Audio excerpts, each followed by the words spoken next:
Hi అండి. మనం దానగుణం అనే కథ చెప్పుకుంటున్నాం కదా. మొదటి భాగం అయిపోయింది. రెండవ భాగం ఇదే చివరి భాగం అండి. చిన్న కథే, అది కూడా కంటిన్యూషన్ చెప్పేసుకుందాం ఈరోజు.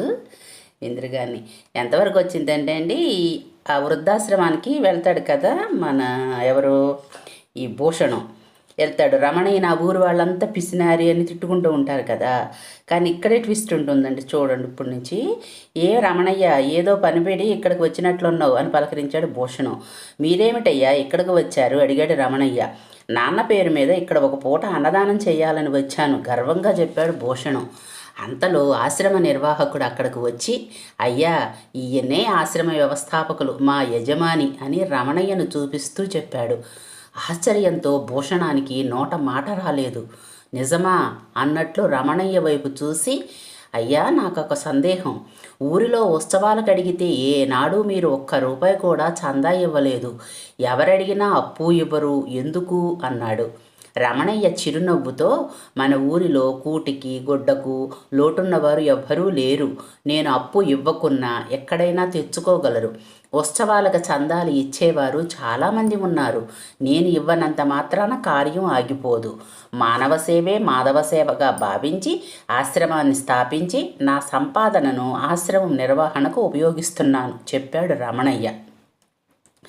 తాము పేరు కోసం చిన్న చిన్న చందాలు ఇచ్చి గర్వంగా చెప్పుకొని తిరిగేవాళ్ళం.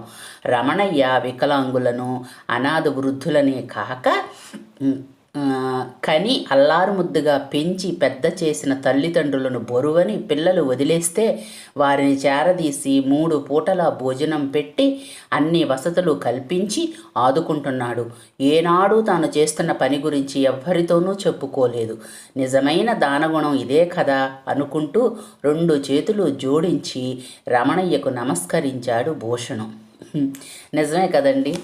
మనం ప్రజెంట్ సొసైటీలో అయితే చిన్నది చేసినా మనం చెప్పుకుంటాం. అంటే మామూలుగా ఏంటంటే మనుషులకి మనందరికీ ఉంటుందండి అట్లా చెప్పుకునే ఇది, మనం చేసామని. యాక్చువల్గా అయితే ఈ కథ నీతి ఏం చెబుతుందంటే, మనం ఎంత చేసినా చెప్పుకోకూడదు అనేదండి.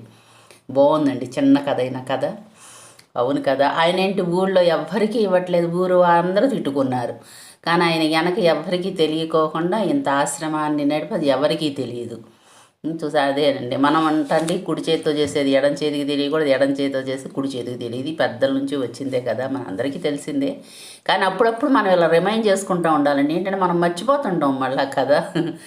పిల్లలకు కూడా చెబుతుండాలండి ఇవి నిజంగానే. వాళ్ళల్లో వాళ్ళు కొట్లాటలు రాకుండా చక్కగా ఇచ్చి పుచ్చుకోవడం చిన్న చిన్న కథల ద్వారానే కదా. బాగుందండి కథ.